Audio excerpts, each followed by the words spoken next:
Lord, may we serve. And for us, blessedly, for the rest of his life, he modeled the life of a disciple.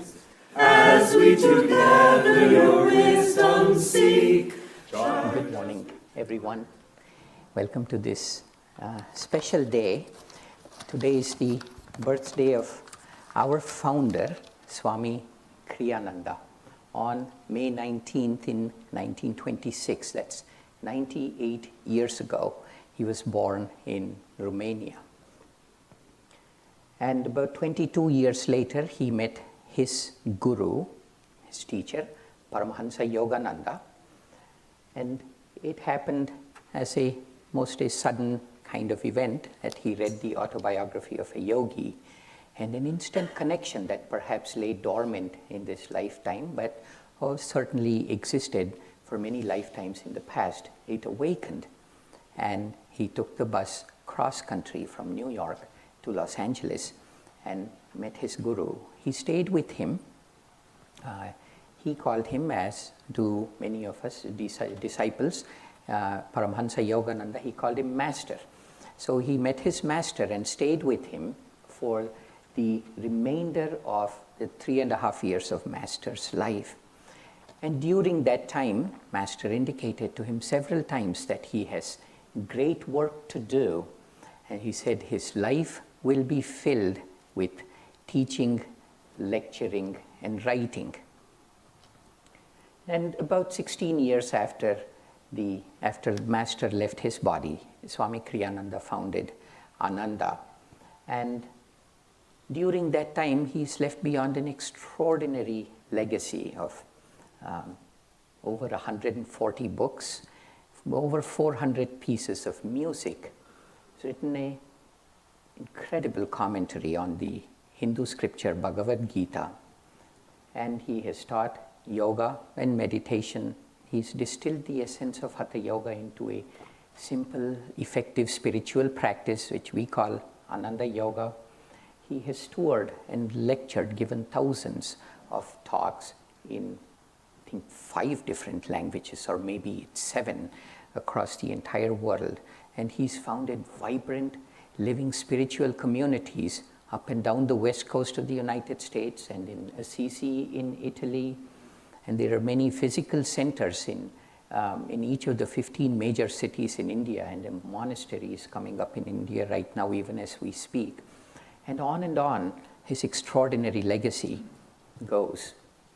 And for us, those of us that are on the spiritual path, perhaps a more important aspect of his legacy and his life is, for someone as in tune with the Creator, with his guru, as Swami Kriyananda was, it would have been almost natural to assume the mantle of a teacher. And I suspect many people would have wanted him to. And yet, as a matter of, it was a thing in his life, he asked never to be treated as such. And part of it was because of Yogananda saying that he would be the last in the lineage of gurus. And for us, blessedly, for the rest of his life, he modeled the life of a disciple. He often said, and I'm paraphrasing his words, but this was the intent of what he said, is it's karmically very easy for all of us to be teachers. We know a little thing, and we cannot wait to share, really preach to others what little we know. And it's very, very easy. That's where our delusion takes us, is to assume the mantle of teacher. So, but real spiritual growth, of course, requires the willingness, the enthusiasm, the obedience, and the self-offering of a disciple. And Swami Kriyananda's attunement to the will of his master was so great, and he modeled it so openly, so honestly, that during the end of his life, he often said that he does not know where Swami Kriyananda ends and Yogananda begins. And the result of this tapasya, this dedication, was throughout his life, and especially near the end of his life, he was in such bliss, all the time. The fruit of discipleship is that we open the heart to receive that extraordinary bliss. And that's what he modeled for all of us. But I've been thinking a little bit about his life and his legacy and reading what he wrote down as his legacy. Neither of this was what he considered his spiritual legacy. And I want to relate to you a little incident in his life when he was with Yogananda, which will give an insight into who he was and the way he did what he did. He was in 29 Palms. It's a desert retreat outside of what today is Joshua Tree National Park. And Master at the time was retreating there to write his commentaries on the Bhagavad Gita. And he had taken Swamiji along with him to be his editor. And Swamiji writes that during that time he faced what was effectively the greatest trial of his life so far. And that was one day, unbidden, suddenly the thought came to him to doubt his master. He said the doubt, it just came, it just descended. It wasn't there and then it was there. It didn't diminish his attunement, it didn't diminish his trust that his master was a spiritually very advanced soul, but the doubt assailed him. These are the words he uses.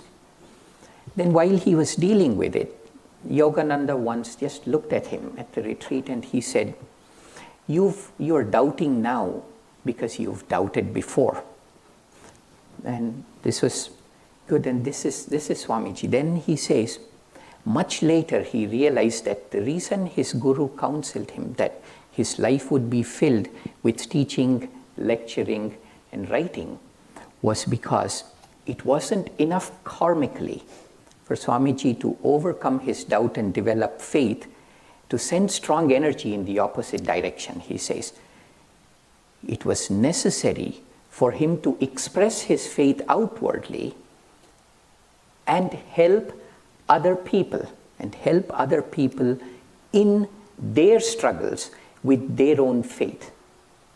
You see, this was the cornerstone of who he was, because when you look at the extraordinary legacy of a man such as Swami Kriyananda, you can talk about his books and about his music and about the organizations that he built and on. But for people that were with him, I wasn't fortunate enough to be one of those, but there are amongst us people that spent decades with him. And to them, he taught not so much through lectures, and sometimes through his personal example, but because part of his karmic mission was not simply advance himself, but to take others with him, that he taught through daily life incidents. There were many teaching moments in the little things that he did, if you had the ears to hear and the eyes to see. Now, Padma, who along with Sriman, is the spiritual director of Ananda's work here, she was unable to be here, but she recorded a video for us yesterday. These are excerpts from a book that she is writing during her time with Swami. And as she narrates this, take a look at how Swami taught. Now let's play that video now.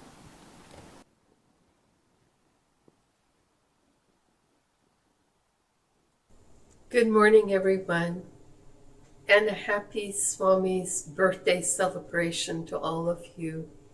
Reeman and I are so very sorry not to be able to be there with you today for the celebration of his birthday. It is, well, better that we're not. We both contracted COVID recently, but we're coming to the other side of the mountain of COVID and improving, and that's good. In any case, we're happy about it. So I wanted to participate in the service today just briefly. It was supposed to have been my talk today, and I had originally planned to include a few excerpts from the book that I'm writing about Swamiji. It is a book of 250 or so little snippets of teaching, things learned from him through the years. So let me just share a few of them. I'm going to read them, and I'm grateful for any input you might have. It's not too late to edit. The book will be published by Crystal Clarity Publishers probably early next year sometime. And for now, I'm just going to read 3 of them. Keep it brief. When I managed Swami's special projects, we often worked long and late hours to get things done. Every now and then, Swami would say to me, "Thank you for helping." In some cases, he was even overseas and not present and working on the project, but he would still say occasionally, "Thank you for helping." In time, I came to understand his meaning. The ideal attitude we can have is one of helping God. In everything that we do, we are instruments for God, whether we realize it or not. Therefore, he was drawing my awareness to the fact that I was an instrument for God, and for that I'm eternally grateful.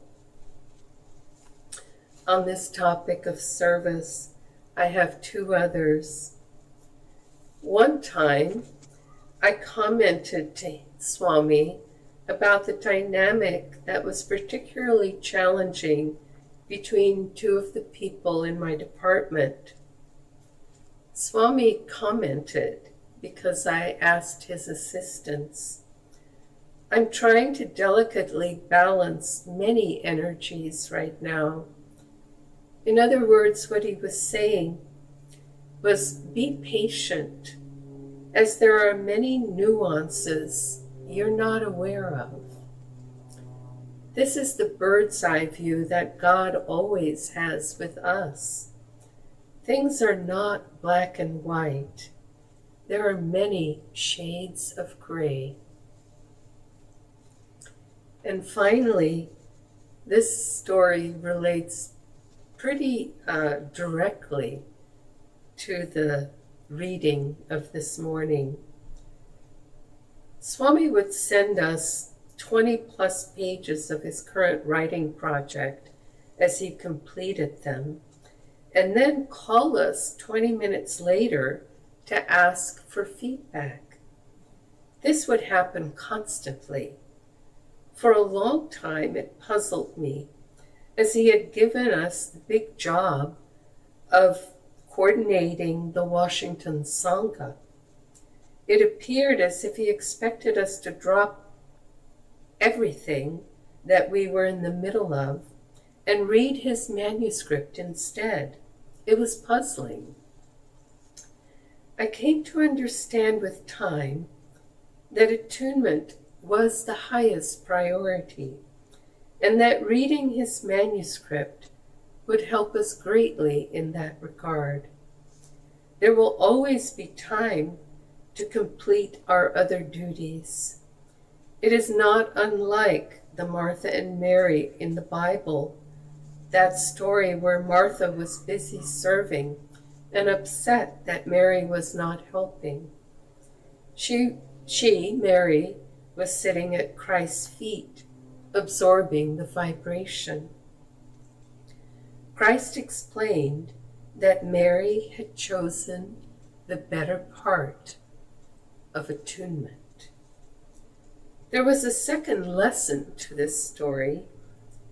We become so attached to our duties that we're quite sure no one can do them as well as we can.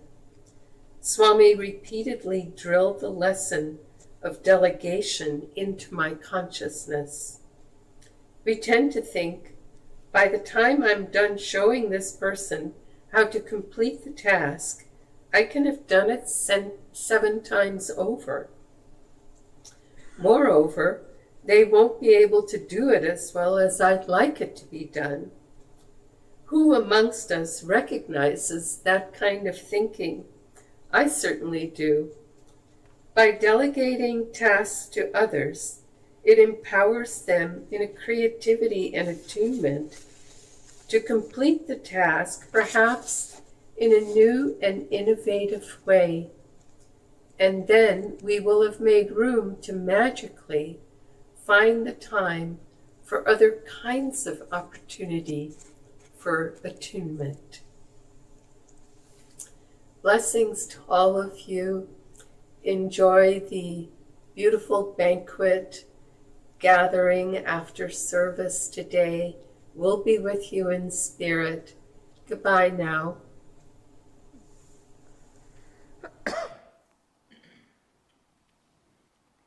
Okay, thank you, Padma.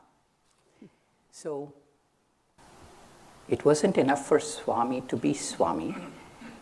He had to create a place where others can learn to be Swami. This is a bit of a daunting prospect as far as organizations go. I'm now kind of honing in, zooming into what will be his real legacy moving forward, even hundreds of years from now. I know of another organization which, it's not relevant what that organization's name is, but it was, the founder of that organization had a deep spiritual experience once, on a mountaintop no less. And then from that experience, he had enough of an intuition about how his physical body and astral body and so on worked that he came up with some extraordinary techniques which were really life-changing because it came from his connection with the divine consciousness on that mountaintop. And then he began healing people. He went and taught it to them. It was so effective. And then he created an organization around it. And these techniques truly were extraordinary. They were life-changing. And then he had the thought, so did the senior teachers in his organization, that we can really change the world with it. That's how it started. And then they began structuring their organization so that more and more people came. And they began to think, we can really change the world. With all of these techniques, which are so great, I can change the world. And somewhere the shift happened within the organization that they focused more and more on opening more places, opening more centers, attracting more people, and then people could feel the shift, that the bhav of this organization, which was very fresh and directly connected to the divine consciousness, began to be obstructed by a layer of people saying, we can change the world. And then now it joins the ranks of hundreds of spiritual organizations that have at their core a moment of divine inspiration, but the organization itself has developed a massive ego, and therefore it obscures that. Now, I don't know this one way or another, but I would suspect that the challenge that Swamiji set for himself was, how could we create a place where people can come together, where the individual need continues to be paramount, not the individual want, but the individual need. And so Swamiji said, in his introduction to the Guidelines for Spiritual Communities, he said, our goal is not to create heaven on earth. We realize that matter can never be more than an imperfect medium for the expression of divine realities. Our goal, rather, is to reflect heaven on earth. So if we think that by serving, by meditating and this and that we will help others, think again. We might not. That depends on the interaction between their karma and God. But as the reading says, do your duty in life, counsels the Gita, but never lose sight of him to whom all action must be dedicated. And this is what spiritual communities are.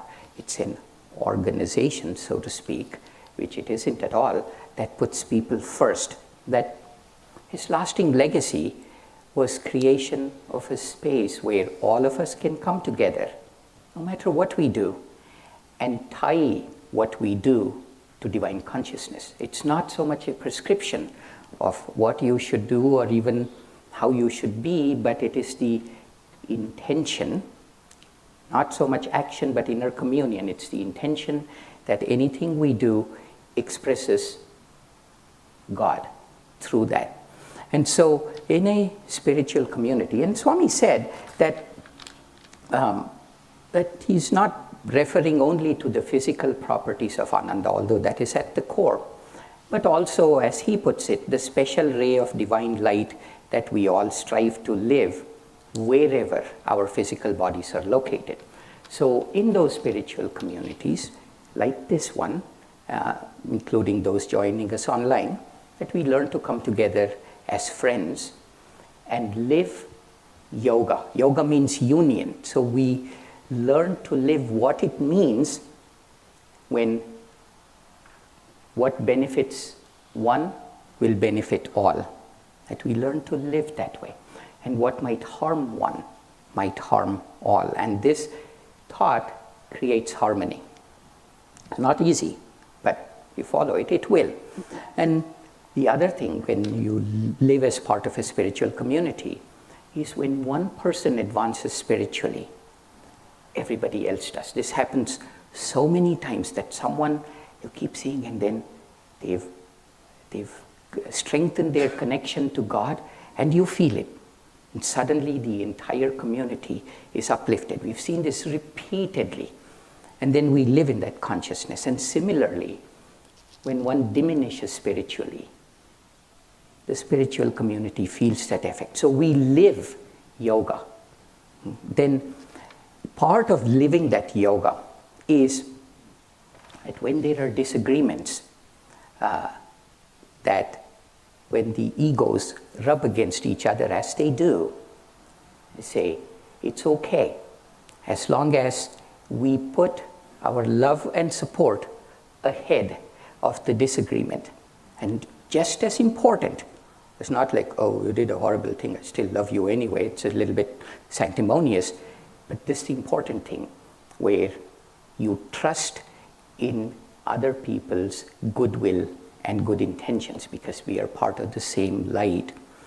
And therefore, as Hriman recently said to some of us, that not only you, but your viewpoint is also always welcome. This is another aspect of being a spiritual community. This is the framework that Swamiji created for us, is where it wasn't enough for him to be Swami, that we all grow towards being Swamis. And the most important aspect of the spiritual community is being a community of meditators, that we get to do twice a day, every day. We are in activity, and then we go into meditation and say, Lord, how am I doing? Give me your honest feedback. The door of my heart is open. May not be for too long, but here's your opportunity. Tell me how I did. And if the door of my heart is open, then God will speak to us. And it's this framework, this way of approaching the spiritual life, which, to me at least, seems to be the lasting legacy of Swami Kriyananda, that by creating these spiritual communities, and these are at the heart of our work, Swamiji put people first. He said, when he wrote his legacy, he said, people are always more important than things. He put people first, and he enabled thousands of people to tie whatever they are doing to becoming an expression of the divine. You see, because when we put God at the heart of all things that we do, God puts himself in our hearts. So let's listen to this in Swamiji's own words.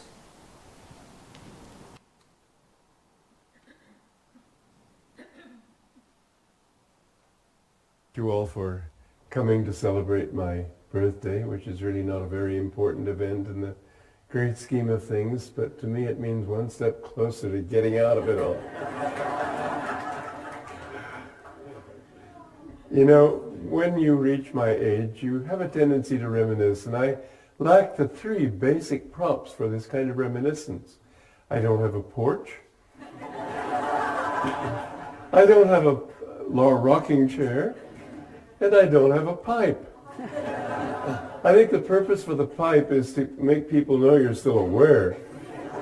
As long as you can puff, you're still conscious. But in fact, it is interesting to look back a little bit and see where I've come to the extent that it can be helpful to other people. Because as I'm told Terry was talking yesterday, and it was a very good point to bring out, the first thing I did in writing for Master was the what we now call Out of the Labyrinth. It was then called Crises in Modern Thought. So let me reminisce just a little bit. Because when I was a boy, I wanted to be a playwright, and there were a number of people who thought I would be a front-ranking playwright, and I had a lot of encouragement in that direction. But I had another quality that made it impossible to be a playwright: self-honesty. I wanted to bring people truth. And I said, I don't know truth. Why should I dump my ignorance on other people? So I thought, well, I just have to leave it. There was another thing too. And I think in light of, for example, our Festival of the Arts that we're coming up to, and last night's performance, which was really wonderful. Art has always been a very important part of my life, but I looked at the scene and I thought, even someone like Shakespeare, he's been beautiful, he's inspired people with beauty, but what has he done to really change anything? Very little, except if you see it in the larger context of a search for truth, of the refinement of civilization. Excuse me. The arts in that larger context are important. But if we make them a god in themselves, they are not important. They're a false god. This is what I kept running up against when I was in college, that people kept making a deity of poetry and painting. And I saw that the more they did it, the more they produced god-awful stuff. It was just awful. And I realized that unless we tie what we're doing, and this is what Jesus was saying to Martha, tie what you're doing to the divine consciousness. We have to feel God's presence in what we do. We have to see, this is really the essence of wisdom, to see it in connection with a larger consciousness, to see everything in its connection to a larger consciousness. This is wisdom. And to recognize that whatever we do, if we can think of it in terms of expressing the divine. You know, I don't know how many of you, but I imagine many, if not most of you, have read the letters of Brother Lawrence. They're beautiful letters. And he made it a point from the beginning of his spiritual path to constantly think of God. There's another book that I highly recommend, Letters of a Modern Mystic by Frank Laubach. He had a beautiful thing. He said, don't think of God in the third person. Think of him as you, and talk to him all the time. Try to include him in everything that you do. Every time you wonder, should I do this or should I do that? Don't just ask yourself, ask him. You'll find that that practice gradually brings about a habit, and it becomes natural for you to feel his presence, to feel guidance, and to see that again and again, that guidance is true. Now, you can't be presumptuous. It's very easy for the human mind to err. It's sort of like somebody at the horse races. Well, God, whatever you want, but I put my money on this thing. Let's hope it wins. Go on, ha, ha, ha, let's see it win. And so your desires get into it, and you sort of push for one particular solution. You've got to have no attachment at all. This is what happened with me. I really gave up all attachment to wanting to write. I thought there's no point in it. If I don't know truth, what can I teach to others? The solution most people find is, and this is why I brought in the thought of honesty. Most people find their solution in being so vague that nobody knows what they're talking about, but they figure it must be deep. You read a lot of writing, and it has just that kind of expression that, in fact, I was recently given a book that is supposedly, I frankly doubt it, but anyway, the claim of the publishers is that they've sold 5 million copies. Well, I mean, if people are that stupid, okay, but hard to believe. The idea of it is you can open it at any particular page and sentence and ask yourself, what is it really saying? It's all sort of beautiful, vague stuff that you can't quite pin down, and therefore it must be deep. I'm sure you've read books like that. I remember a book by Dane Rudyard, who was very famous as an astrologer back in the 70s. Whether he's still famous, I don't know. But one thing that made him famous was that he had this kind of thinking. And there was one paragraph there that I read about 10 times before I finally decided, no, it didn't mean anything. It ought to have meant, but it somehow didn't. Well, I wasn't satisfied with that kind of thinking, and so I didn't want to, I didn't study scripture because I thought everybody talks about God without knowing him. What's the use? I just didn't know what to do. And then I came upon a book of my mother's, the Short World Bible. And in this, I read excerpts, and when I came upon the excerpts from the Hindu scriptures, I was thrilled for 2 reasons. One is that it was so down to earth. It related to life as you know it. Another is it didn't pigeonhole truth. It spoke of cosmic truth, which I believed in. Truth can't be something that is just locked in one church. It can't even be all worldwide. It has to be the whole universe. Happy birthday, Swamiji. We're grateful that you shared oxygen with us. Om Shanti, Shanti, Shanti. Amen.